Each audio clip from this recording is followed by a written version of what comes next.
تو سمانے مسلسل پل پل جو تمام تر ڈیولپمنٹ ہے اس حوالے سے مسلسل اپنے ناظرین کو اپڈیٹڈ رکھا ہے، اور جیسے کہ آپ نے دیکھا بھی کہ field marshal Syed Asim Munir Tehran روانگی سے کی خبر بھی سب سے پہلے سمانے بریک کی، اور اس حوالے سے بتایا ناظرین کو جو رول ہے میڈیشن کا پاکستان کا وہ ظاہر ہے کسی سے ڈھکا چھپا نہیں ہے۔ اس سے پہلے بھی ہم نے دیکھا ایک بڑا ہی ہسٹورک میز سجائی گئی کہ آفٹر 4 ڈیکیڈز ہم نے دیکھا کہ امریکہ اور ایران ایک میز پر بیٹھے تھے جب اسلام آباد ٹاکس ہوئی تھی۔ میں اس کا حوالہ دے رہی ہوں، اینڈ جیسے کہ ہمارے پاس سینئر رینک پرسن ندیم ملک صاحب نے بھی ابھی آپ نے سنا کچھ لمحات پہلے کہ انہوں نے بھی یہ کہا کہ لیٹر آف انٹینٹ پر ہو سکتا ہے کہ سائن ہو، جو کہ اٹ سیلف پاکستان کے لیے انشاءاللہ اگر یہ ہوتا ہے تو کتنی بڑی اچیومنٹ ہے، کتنا سگنیفیکنٹ، کتنا ہسٹوریکل اور تاریخی رول ہے جو پاکستان نبھا رہا ہے، فیلڈ مارشل سید عاصم منیر صاحب نبھا رہے ہیں۔ تو پاکستان کا خطے میں قیام امن کا مشن اب تو ظاہر ہے گلوبل دنیا کے سامنے ہے، سب تعریف کر رہے ہیں۔ سپاہ سالار صفاتی محاذ پر کافی سرگرم ہے۔ فیلڈ مارشل عاصم منیر کی ثالثی کی کوششوں کے سلسلے میں تہران آمد ہوئی۔ یہ ویجولز آپ دیکھیں سائڈ بائی سائڈ، ایرانی وزیر داخلہ اسکندر مومنی نے پرتپاک استقبال کیا، اس ویجولز میں نظر آ رہا ہے۔ فیلڈ مارشل سید عاصم منیر کی دورہ ایران میں بہت زیادہ کچھ اہم ملاقاتیں ہیں جو کہ شیڈیول کا حصہ ہیں، اور اب مذاکرات میں اہم پیش رفت بھی متوقع ہے۔ سیکیورٹی ذرائع کے مطابق فیلڈ مارشل سید عاصم منیر ایران کی اعلیٰ قیادت سے ملاقاتیں بھی کریں گے، تو ایک ٹاپ نوچ لیڈرشپ سے ملاقاتیں بھی ہوں گی۔ تو آپ کو اسی کے ساتھ یہ بھی بتا دیتے ہیں کہ ان ملاقاتوں میں مستقل جنگ بندی اور ایران امریکہ ڈیل کے حوالے سے تفصیلی تبادلہ خیال کیا جائے گا۔ یس، تو یہ ایک بہت ہی امپورٹنٹ صورتحال ہے، اور اسی صورتحال پر گفتگو کرنے کے لیے ہمارے ساتھ موجود ہیں تجزیہ کار عبداللہ حمید گل صاحب۔ عبداللہ صاحب بہت شکریہ وقت دینے کے لیے، and very very good morning sir. Field marshal Asim Munir کے دورہ ایران کو آپ کس حد تک ایک غیر معمولی اور اہم سمجھتے ہیں؟ کیونکہ ظاہر ہے اسے انالائز کرنے کی جو ہم بھی کوشش کر رہے ہیں تو ایک ہی ہم یہ سمجھتے ہیں کہ ایک پریزیڈنٹ اور ایک بہت ہی اہم ترین ہسٹورک یہ دورہ ہے، اور اس میں اگر کچھ سگنیفیکنٹ چیزیں سامنے آتی ہے تو جو پاکستان کا رول ہے وہ اور کھل کر سامنے آئے گا دنیا کے سامنے۔ رحیم صبح بخیر، بہت بہت شکریہ۔ موسم کا سما آپ دیکھ لیں، میں مری میں ہوں اور اس ٹائم پہ جیکٹ پہنی ہوئی ہے، تو یہ اللہ تعالیٰ کی مہربانی ہے، یہ سما بندھا ہوا ہے سما کے ذریعے۔ اور عبداللہ صاحب اگر آج موسم خوشگوار نہیں ہوتا لاہور کا تو ہمیں تھوڑی سی آپ سے جیلسی ضرور ہوتی ہے۔ جی دیکھیے، میں فیلڈ مارشل عاصم منیر صاحب اسی طریقے سے جس طرح سے آج پر رونق دن ہے اور خوبصورت سما ہے، میرا خیال ہے کہ اسی طریقے سے پاکستان کے لیے خیر اور برکت، خوشحالی انشاءاللہ تعالیٰ یہ آنے والی ہے۔ فیلڈ مارشل صاحب جو وہاں گئے ہیں، ظاہر ہے پہلے 2 دن محسن نقوی صاحب جو ہے وہاں موجود تھے، اور ہفتے میں 2 دورے ان کے ہو چکے تھے، جس کے اندر اہم ترین ان کی جو ملاقاتیں تھیں، جہاں ان کی سول لیڈرشپ سے ملاقات ہوئی وہیں ان کی ملٹری لیڈرشپ سے ملاقات ہوئی، کیونکہ اس ٹائم پہ جنگ ہے، اور جنگ کے اندر ظاہر ہے کہ ایک ان کی جو ملٹری قیادت ہے اس کا اہم ترین رول ہے، خاص طور پہ ایرانین ریولوشنری جو ریپبلکن گارڈز ہیں ان کا ایک IRGC کا ایک بہت بڑا کردار ہے۔ تو ان کی لیڈرشپ سے ملاقات کے بعد فیلڈ مارشل صاحب وہاں تشریف لے گئے ہیں، اور میرے خیال میں کہ ایک معاملہ تقریباً طے پا چکا ہے۔ اس کے اندر ظاہر ہے آیت اللہ مجتبیٰ خامنہئی کی جانب سے بھی ایک سخت بیان آیا، جس کے اندر انہوں نے کہا کہ ہم اپنا یورینیم کسی صورت باہر نہیں جانے دیں گے۔ یہ تو ان کا میرے خیال میں فیصلہ ہے، لیکن اس کے ساتھ ہی ساتھ اگر ہم صدر ڈونلڈ ٹرمپ کی جانب دیکھیں، صدر ڈونلڈ ٹرمپ کے پاس وقت کی بھی قلت ہے، اور میرے خیال میں ان کے پاس کھونے کے لیے بھی بہت کچھ ہے۔ ایران کے پاس یقین مانیے کہ انہوں نے بہت کچھ گنوا دیا ہے، $270 بلین کا نقصان کوئی کم نہیں ہوتا۔ ان کی جانیں بھی گئیں، ان کا مال بھی گیا، ان کی جو ایک تیل کی تنصیبات تھیں ان کے اوپر نقصان پہنچا، انفراسٹرکچر کو نقصان پہنچا، لیکن اس کے باوجود وہ آبنائے ہرمز کے اوپر ایک مکمل کنٹرول رکھے ہوئے ہیں۔ اگر ایک طرف امریکہ جو ہے وہ وہاں باہر نہیں جانے دیتا تو ایران اندر نہیں آنے دیتا، یہ بڑی عجیب سی کیفیت ہے۔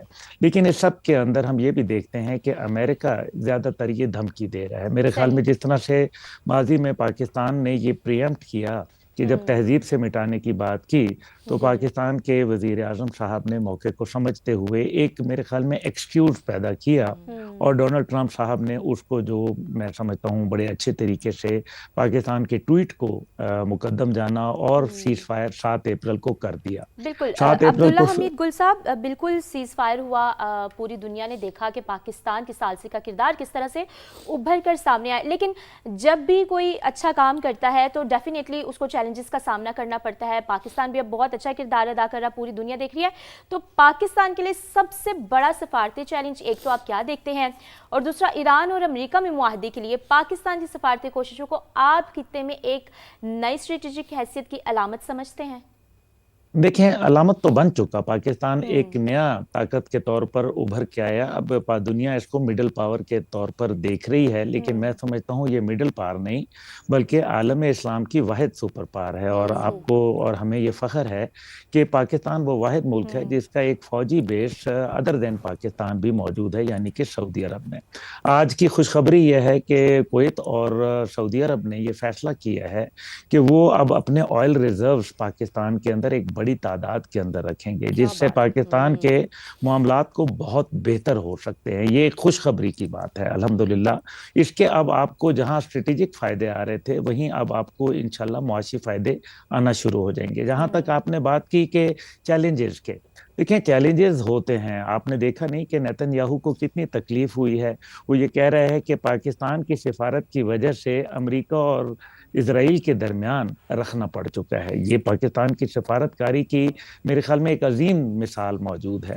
اسی طریقے سے بھارت کو جو ہے وہ تکلیف ہو رہی ہے. جس طریقے سے راجناتھ سنگھ نے پاکستان کے حوالے سے باتیں کہی ہیں، اس سے تو ان کی نروسنس جو ہے وہ سامنے نظر آ رہی ہے. تو ان نرو ہو چکے ہیں وہ لوگ.